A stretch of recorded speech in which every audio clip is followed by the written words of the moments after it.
بہلول کا نام آپ نے سنا ہوگا، یہ مشہور مجاذیب میں سے یہ مجذوب گزرا ہے۔ دریائے دجلہ کے کنارے اکثر گھومتا رہتا تھا اور اس کی ادائیں نرالی تھی۔ مجذوبوں کے رنگ اپنے ہوتے ہیں، سادیہ نزدیک رائے عاشقاں، خلق مجنو نندو مجنو آکل است۔ تو لوگ انہیں بے وقوف کہتی ہے، لیکن اہل عقل اور اہل تصوف انہیں دانا کہتے ہیں۔ اس لیے بہلول دیوانہ کہا جاتا تھا، لیکن بہلول دانا کہتے ہیں اہل خرد، کہ اصل حقیقی عقل تو ان کے پاس ہیں جو در محبوب تک پہنچ گئے۔ راس الحکمہ تے مخافت اللہ، حکمت اور دانائی کا سرچشمہ اللہ کا خوف ہے۔ تو جس کو اللہ کا خوف جتنا زیادہ ہوگا وہ اتنا زیادہ دانا ہوگا۔ تو یہ لوگ اسی راستے کے مسافر ہوتے ہیں، اور کسی تجلی کے وفور سے شیشہ عقل ٹوٹ جاتا ہے تو پھر ان کی کچھ حرکتیں غیر مرتب ہو جاتی ہیں، تو لوگ سمجھتے ہیں یہ دیوانے ہو گئے ہیں۔ اصل تجلیات کے وفور سے ان کے ہوش ٹکانے نہیں رہے، لیکن ان کے دل پر وہی تجلیات منعکس ہوتی رہتی ہیں، تو انہیں دیوانے کہہ دیا جاتا ہے۔ لیکن حقیقت میں یہ دانا ہوتے ہیں، ان کے اندر کی دنیا مرتب ہوتی ہے لیکن باہر کی دنیا غیر مرتب ہوتی ہے۔ اٹھنے بیٹھنے کا کبھی پتہ نہیں ہوتا، کھا لیا تو لے لیا، نہیں کھایا تو دو دو دن گزر گئے، پہننے کو کچھ میسر آ گیا تو ٹھیک ہے، نہ میسر آیا تو کئی کئی دن گزر گئے۔ تو ان کو اپنے ظاہر کا خیال نہیں ہوتا، ان کی نظر مشاہدہ جمال پہ ہوتی ہے، اور پھر یہ دنیا سے اور اپنے آپ سے بھی بے گانے ہو جاتے ہیں، اور لوگ انہیں دیوانہ کہہ کے پکارتے ہیں۔ میں دریائے دجلہ کے کنارے حضرت سری سختی کے مزار پہ حاضر ہوا تو حضرت جنید بغدادی اور حضرت شیخ شبلی کے مزار پہ، حضرت ذوالنون مصری کے مزار پہ اور دیگر مزار، یہ سارے دجلہ کے کنارے واقع ہیں۔ تو وہاں بچے کھیل رہے تھے، تو ہم نے ان بچوں سے پوچھا کہ یہاں کوئی اور مزار بھی ہے، تو انہوں نے اشارہ کر کے بتایا کہ آپ اس سمت جائیں تو آگے بہلول دانا کا مزار ہے۔ تو شوق تھا تو ہم وہاں گئے، تو بہلول دانا کا مزار تھا، باہر لگا ہوا تھا بورڈ، تو شکستہ سا مزار تھا، ہم اندر داخل ہو گئے تو میں نے بہلول دانا کی قبر دیکھی کہ اس کی قبر کے اوپر جو غلاف پڑا ہوا تھا وہ بھی آدھا تھا اور پھٹا ہوا تھا۔ میں نے کہا فقیروں کی جو علامتیں ہوتی ہیں وہ مرنے کے بعد بھی پائی جاتی ہیں، آج بھی مجذوبیت کا رنگ اس کی قبر پہ نمایاں ہے۔ اور میں نے دوستوں کو کہا جو میرے ساتھ تھے، میں نے کہا دیکھو وہ جو ہوتے ہیں نا مجذوب، بعض کا کپڑے بھی واجبی ہوتے ہیں ان کے اوپر، تو یہ دیکھیے کہ اس کا غلاف بھی جو ہے وہ آدھا ہے اور وہ بھی جگہ جگہ سے پھٹا ہوا ہے، تو اس کی قبر بھی اس کے جذب کی کہانی سنا رہی ہے۔ تو یہ دریائے دجلہ کے کنارے گھومتا تھا اور لوگ اس سے ملتے تو جو اس کی زبان سے نکلتا وہ پورا ہو جاتا۔ تو ایک دن دریائے دجلہ کے کنارے یہ گھوم رہا تھا کہ ہارون رشید اپنے مکان کی، اپنے محل کی چھت پہ ٹہلتے ٹہلتے بہلول کو دیکھتا ہے، تو خادموں کو کہا کہ ذرا اسے میرے پاس حاضر کرو۔ شاہی حکم نامہ تھا، جو چھت کے اوپر خادم تھے انہوں نے اوپر سے ڈولی پھینکی اور نیچے والوں کو اشارہ دیا، انہوں نے بہلول کو پکڑا اور ڈولی میں رکھ دیا، اوپر والوں نے رسیاں کھینچ لی۔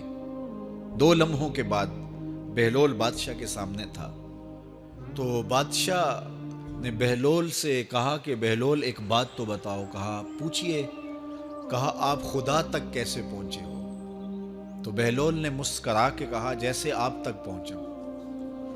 علامہ اقبال نے جو مرد کلندر کی نشانیاں بتائی ہیں ان میں سے ایک نشانی یہ ہے، بات میں سادہ و آزادہ، معانی میں دقیق، کہ اس کی بات بہت لمبی اور لچھے دار اور گچھے دار نہیں ہوتی، سیدھی سیدھی بات ہوتی ہے لیکن سیدھی روح میں اترتی ہے، مختصر اور جامع کلام کا حامل ہوتا ہے اللہ کا بندہ۔ تو کہا کہ بادشاہ جیسے آپ تک پہنچا ہوں، تو بادشاہ کا تو خیال تھا کہ کوئی بڑی باریک بینی سے کوئی فلسفہ بتائے گا لیکن یہ 2 لفظوں میں اس نے کہہ دیا جیسے آپ تک پہنچا۔ بادشاہ نے کہا میں نہیں سمجھا۔ کہا بات تو سادہ سی ہے، تیری عقل میں نہ آئے تو میں کیا کر سکتا ہوں؟ کہا حضرت آپ سمجھا دیجئے۔ تو بہلول نے کہا کہ حضرت میں خود آنا چاہتا تو دیوان خانے میں جاتا، درخواست لکھ کے لے جاتا، پھر جمع ہوتی، پھر کئی واسطوں سے ہوتے ہوئے آپ تک پہنچتی، آپ پھر مجھے وقت دیتے ملاقات کا، 6 ماہ بعد، سال بعد۔ اس وقت پہ میں تیار ہو کے ملاقات کرنے آتا، آپ کے کوئی شاہی مہمان آ جاتے تو پھر ملاقات منسوخ ہو جاتی، پھر بھی آپ کی مرضی ملاقات ہوتی نہ ہوتی، میں چاہتا تو مہینے سال لگ جاتے، لیکن ملاقات پھر بھی آپ کی مرضی پہ، اور جب آپ نے چاہا ہے تو 2 گھڑیاں بھی نہیں لگی۔ تو کہا بندہ چاہے تو کروڑوں سال بھی بیت جائیں، اس کے قرب کی کوئی انتہا نہیں ہے، لیکن جب وہ چاہے تو 2 گھڑیاں بھی نہیں لگتی۔ مانا کہ محبت کے سفر میں ہر گام پہ 100 مشکل ہے، لیکن یہ سفر آسان بھی ہے اگر ساتھ تمہارا ہو جائے۔ تو کہا کہ قل ان کنتم تحبون اللہ فاتبعونی یحببکم اللہ، کہ اگر تم اللہ سے محبت کرتے ہو تو آسان طریقہ تمہیں بتا دیتے ہیں، میرے محبوب کی چوکھٹ پہ آ جاؤ، اللہ اکبر، جس کو تم ڈھونڈنے نکلے تھے وہ تمہیں وہاں مل جائے گا، اور تم اس سے محبت کا دعویٰ رکھتے تھے وہ تم سے محبت کا دعویٰ کرے گا، اور پھر جب تم اس کے محبوب ہو جاؤ گے تو پھر جو تم کہو گے وہ کیوں نہیں ہوگا، کیونکہ محبوبوں کی تو بات مانی جاتی ہے۔ یہ نظام الدین اولیاء علیہ رحمہ کو محبوب الہی کہتے ہیں نا، ان کا واقعہ بھی علماء نے یہ لکھا ہے، صوفیاء نے، کہ ان کے شیخ حضرت بابا فرید الدین گنج شکر رحمۃ اللہ تعالی علیہ ایک دن موج میں آ گئے اور کہا کہ نظام الدین محب بنو گے یا محبوب بنو گے؟ تو یہ بڑی خدمت کرتے تھے اپنی شیخ کی، تو کہا کہ محب بنو گے یا محبوب؟ تو کہا حضرت اگر اجازت ہو تو اپنی ماں کو نہ پوچھاؤ۔ اللہ اکبر، ان لوگوں کی مائیں بھی تو صاحب حال ہوا کرتی تھی۔ تو کہا کہ اگر اجازت ہو تو اپنی ماں کو نہ پوچھاؤں کہ محب بننا ہے یا محبوب بننا ہے؟ کہا جاؤ تمہیں اجازت ہے۔ تو گھر کی طرف روانہ ہوئے، 1 دن کا سفر کیا، راستے میں ایک فقیر تھا مجذوب، جو راستے میں بیٹھا تھا، حالت اس کی عجیب سی تھی، تو یہ سلام کر کے گزرنے لگے تو وہ مسکرا کے بولا محب بنو گے یا محبوب؟ تو حیرت زدہ ہو گئے کہ اسے کیسے پتا چل گیا، یہ تو میرے شیخ کا اور میرا راز ہے۔ تو رک گئے، کہا کہ حضرت اگر آپ بتا دیں تو بہت اچھا ہو۔ کہا نہیں نہیں، ماں سے پوچھو، جو وہ بتائے گی وہی بن جانا، اور اگر ماں نے نہ بتایا تو کل آ جانا، اسی وقت یہاں ملاقات ہوگی، پھر میں بتا دوں گا۔ خیر چلے، رات کو پہنچے، والدہ کی خدمت میں سلام پیش کیا، پاؤں دبائے اور کہا کہ شیخ موج میں آ گئے اور کہا محب بنو گے محبوب بنو گے؟ تو میں نے کہا ماں سے پوچھ لوں، تو میں اماں جی آپ سے پوچھنے آیا ہوں، راستے میں یہ واقعہ بھی ہوا۔ تو ماں نے کہا کہ بیٹے تم صبح ناشتہ کر کے پلٹ جانا، اور وہ جو راستے میں تیرے دل کی بات بوجھ گیا، وہ کوئی صاحب حال تھا، وہ تمہیں صحیح بتا سکے گا کہ محب بننا کہ محبوب بننا۔ خیر یہ صبح ناشتہ کر کے ماں کے پاؤں پکڑے، اجازت طلب کی اور واپس نکلے، اور وہاں جا کے دیکھا تو کوئی فقیر نہیں ہے۔ بڑے حیرت زدہ ہوئے، دائیں بائیں سے پوچھا کہ یہاں کل ایک بابا بیٹھا تھا، کہا وہ تو کل کے فوت ہو گیا۔ تو کہا اس کی قبر کہاں ہے؟ کہا قبر کس نے بنانی تھی اس کی؟ وہ گندگی کے ڈھیر پہ لوگوں نے پھینک دیا۔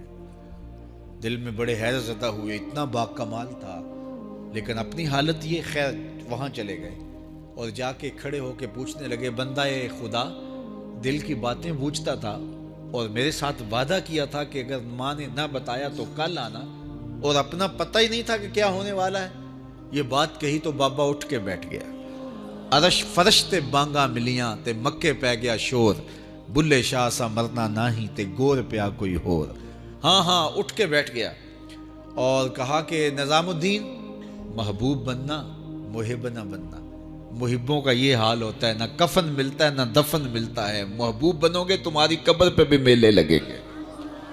فاتبعونی یحببکم اللہ، اگر حضور کی اطاعت کرو گے، حضور کی فرما برداری کرو گے تو تم محبوب بن جاؤ گے۔ تو حضور کی محبت خدا کی محبوبیت کا ذریعہ ہے، اس لیے ہمیں حضور کا پیار اپنی روحوں میں موجزن کرنا ہے، حضور کی محبت اپنی روحوں میں اتارنی ہے، اور محبت اپنے تمام تر تقاضوں کے ساتھ جب روح پذیر ہوگی تو پھر ہمارا انداز زندگی بھی سنور جائے گا، ہماری آخرت بھی سنور جائے گی۔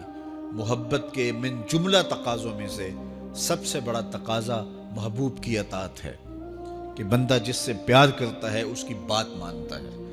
یہ ہے دعوی محبت کا ثبوت، اس کی دلیل۔ اور حضور کے صحابہ کی زندگیاں دیکھیے کہ انہوں نے حضور